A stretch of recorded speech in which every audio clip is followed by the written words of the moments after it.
kasih kesempatan yang telah diberikan kepada saya. Sebelum saya memulai, saya memperkenalkan nama saya, Syukur Malauli, jurusan Teknik Informatika, Fakultas Sains dan Teknologi. Di sini saya akan membahas tentang hubungan matematika diskrit dengan sistem informasi. Sebagaimana kita ketahui bahwa kata komputer berasal dari kata komput yang artinya menghitung. Jadi komputer bila diartikan secara harfiah adalah alat hitung. Logikanya sudah jelas bahwa hubungan matematika dan TI sangat erat, karena inti dasar teknik informatika adalah pembuatan software. Di dalam pembuatan itu membutuhkan perhitungan dan logika yang pasti. Oleh karena itu, matematika sangat penting dalam rangka sebagai dasar dan pengembangan dalam majunya teknik informatika, khususnya pembuatan software. Dalam pembuatan software tersebut menggunakan sistem bilangan, binary, dan kode bilangan. Semua disusun dengan urutan tertentu sehingga menghasilkan atau suatu software yang dapat digunakan untuk mempermudah aktivitas kita. Matematika dikenal sebagai ilmu dasar dari berbagai bidang lainnya. Pembelajaran matematika melatih kita untuk berpikir kritis, logis, analitis, dan sistematis. Peran matematika tidak hanya sebatas hal tersebut, perkembangan ilmu lain seperti fisika, biologi, ekonomi, ataupun berbagai bidang ilmu sosial tidak terlepas dari peran matematika. Matematika juga sangat pantas disebut sebagai jembatan ilmu pengetahuan dan teknologi. Sebagai contoh, kemajuan teknologi di luar angkasa yang sangat pesat di zaman sekarang karena kemajuan bidang ilmu fisika. Banyak ilmu yang berkembang atas dasar penerapan konsep dari matematika. Salah satunya adalah perkembangan ilmu komputer yang sedang berkembang pesat dalam era informasi sekarang ini. Jaringan komputer grafis, aplikasi dari berbagai software diambil dari penerapan konsep dan pemikiran dari para ahli yang telah dirangkum dalam ilmu matematika. Teori grup, struktur aljabar, statistika, dan peluang, kalkulus, semua itu sangat aplikatif dalam dunia sains dan teknologi. Dalam perkembangan teknologi informatika, matematika memberikan pengaruh tersendiri.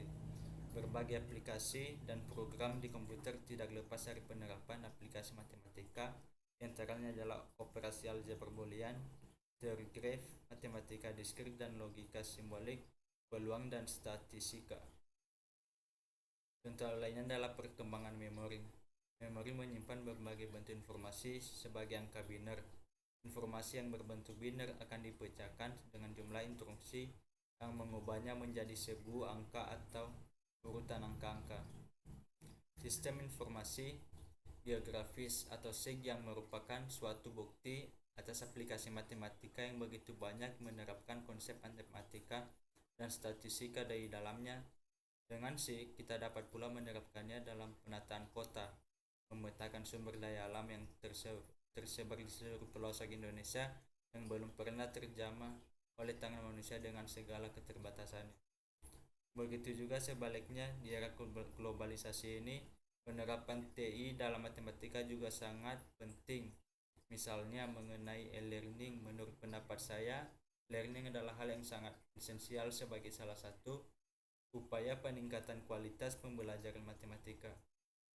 Pemanfaatan e-learning yang tepat sesuai dengan kebutuhan tentu akan berdampak positif terhadap hasil belajar matematika.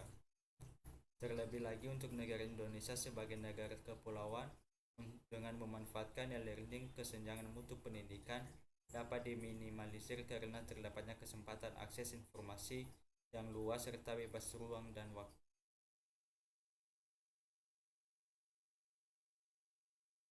Kedua, penerapan matematika diskrit pada sistem informasi. Matematika diskrit adalah cabang matematika yang mengkaji objek-objek diskrit. Benda yang disebut diskrit jika ia terdiri dari sejumlah berhingga elemen yang berbeda atau elemen-elemen yang tidak bersambungan.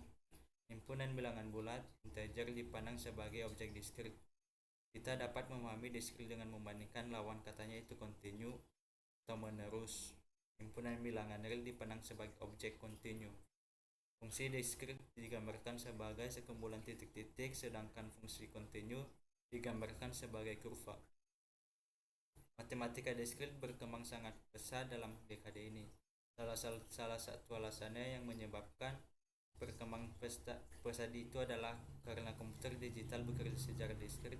Informasi yang disimpan dimanipulasi oleh komputer adalah bentuk diskrit. Matematika diskrit merupakan ilmu paling dasar di dalam pendidikan informatika atau ilmu komputer. Pada dasarnya, informatika adalah kumpulan disiplin ilmu dan teknik yang mengolah dan memanipulasi objek diskrit. Dan matematika diskrit memberikan landasan matematik untuk kuliah lain di dalam bentuk teknik informatika. Mahasiswa yang akan mengambil mata kuliah algoritma struktur data, basis data, otomata, dan jaringan komputer, keamanan komputer, sistem operasi, dan mata kuliah lain akan kesulitan jika tidak mempunyai landasan matematis dari matematika diskrit. 1. Logika. Materi matematika diskrit dalam makalah ini dimulai dari pembahasan logika. Logika merupakan studi penalaran atau reasoning. Dalam KBBI didefinisikan penalaran, yaitu cara berpikir dengan mengembangkan suatu berdasarkan akal budi dan bukan dengan perasaan atau pernyataan. Contohnya, semua pengendara sepeda motor memakai helm. Setiap orang memakai helm adalah mahasiswa. Jadi, semua pengendara sepeda motor adalah mahasiswa. Meskipun logika tidak membantu menentukan apakah pernyataan tersebut benar atau meskipun salah, tetapi jika kedua pernyataan tersebut benar, maka penalaran dengan menggunakan logika membawa kita pada kesimpulan bahwa pernyataan semua pengendara sepeda motor adalah mahasiswa juga benar. Di dalam matematika, hukum-hukum logika menspesifikasikan makna dari pernyataan matematis. Hukum-hukum logika tersebut memindahkan antara argumen yang valid dan tidak valid.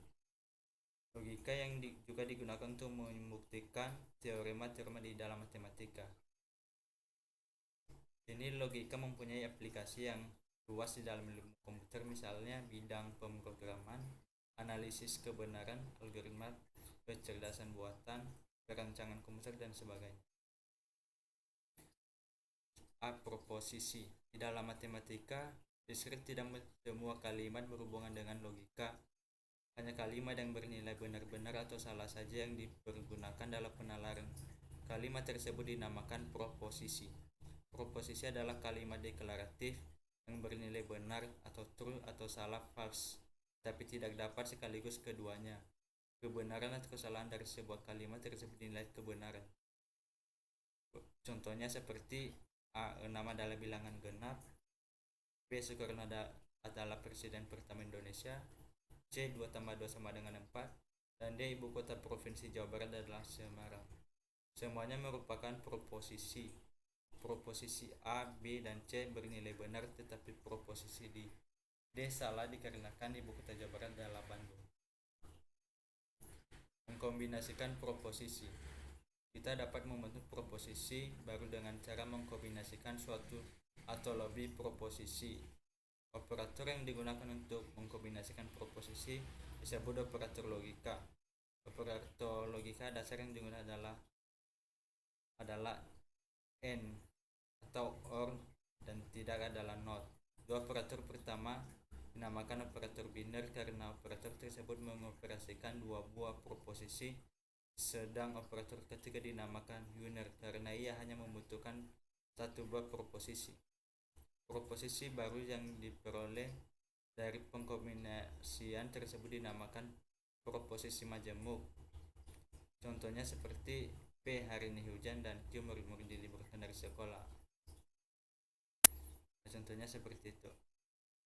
Sekarang masuk ke tabel kebenaran. Nilai kebenaran dari proposisi majemuk ditentukan oleh nilai kebenaran dan proposisi atomiknya dan cara mereka diumumkan oleh operator logika. Contohnya P17 adalah bilangan firma dan Q bilangan firma. Selalu ganjil. Sangat jelas bahwa P bernilai benar dan Q bernilai salah, sehingga konjungsi P Q17 adalah bilangan firma dan bilangan firma selalu ganjil adalah salah. Dan di bawah ini adalah contoh tabel kebenaran konjungsi, disjunksi, dan lingkaran.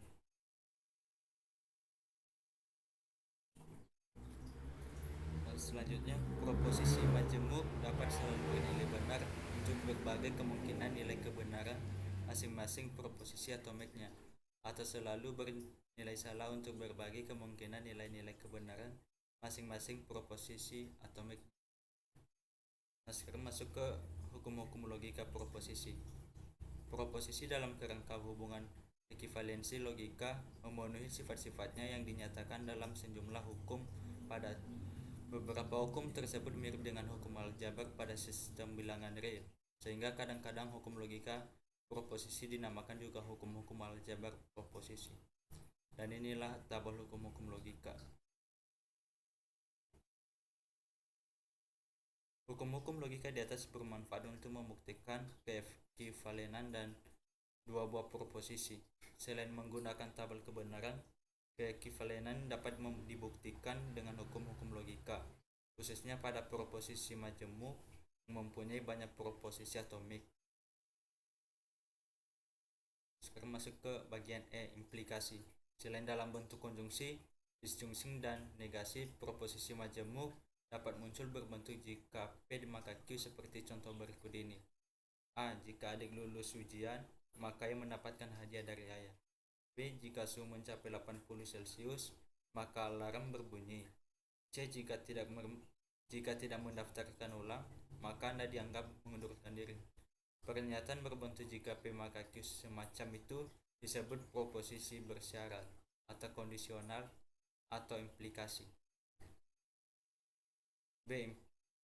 Implikasi. B. Implikasi. Posisi bersyarat penting lainnya berbentuk P jika dan hanya Q dinamakan B implikasi.